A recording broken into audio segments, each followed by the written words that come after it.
Dear in Christ, the Bible says, "The Lord shall fight for you, and ye shall hold your peace."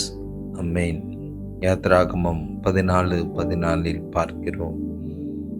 நாம் சமாதானமாக இருப்பதற்காக கர்த்தர் நமக்காக யுத்தம் செய்கிறார் என்று வேதம் சொல்கிறது.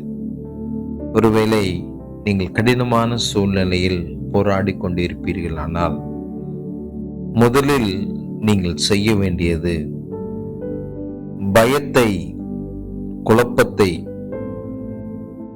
எதிர்காலத்தை குறித்துதான நம்பிக்கை இல்லாத தன்மைகளை விட்டுவிட்டு முதலில் கொஞ்ச நேரம் அமைதியாயிருங்கள்.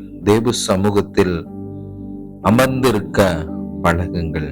கர்த்தரிடத்தில் பொறுமையாய் காத்திருங்கள்.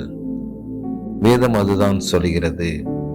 உங்களுக்காக போராடுவதற்கு, உங்களுக்காக யுத்தம் செய்வதற்கு என் தேவன் உங்களுக்கு முன்பாக சென்று எல்லா போராட்டங்களையும் அவர் மாற்றி போட்டு விடுவார்.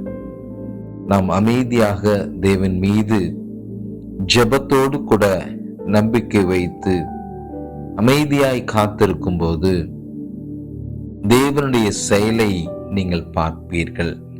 தேவன் உங்களுக்காக யுத்தம் செய்து நீங்கள் வெற்றி பெறக்கூடிய சூழ்நிலையை அல்லது அந்த போராட்டங்களை மாற்றக்கூடிய சூழ்நிலைகளை உங்களால் பார்க்க முடியும். பயத்தை விட்டுருங்க. சூழ்நிலைகளை பார்த்து தேவனிடத்தில் புலம்ப வேண்டாம். சூழ்நிலைகளை பார்த்து பின்மாற்றம் அடைய வேண்டாம். நீங்கள் விசுவாசத்தோடு, நம்பிக்கையோடு, அமைதியாக தேவன் எனக்காக யுத்தம் செய்வார் என்ற நம்பிக்கையோடு நீங்கள் காத்திருக்கும் போது உங்கள் சூழ்நிலைகளை என் தேவன் மாற்றி உங்களுக்கு ஒரு நல்ல அனுகூலமான சூழ்நிலையை கர்த்தர் உருவாக்குவார். உங்களுக்கு முன்பாக போராட்டமாய் நின்று கொண்டிருக்கிற எல்லா பிரச்சனைகளையும் கர்த்தர் மாற்றி ஒரு இயற்கைக்கு அப்பாற்பட்ட விதத்தில் ஒரு தெய்வீக சமாதானத்தை நீங்கள் பெற்றுக்கொள்வீர்கள். God bless you. கர்த்தர் உங்களை ஆசீர்வதிப்பார். எதற்கும் பயப்படாதீங்க. கர்த்தர் சமூகத்தில் அமைதலாய் காத்திருங்கள். கர்த்தர் உங்களுக்காக யுத்தம் செய்வார். ஆமென்.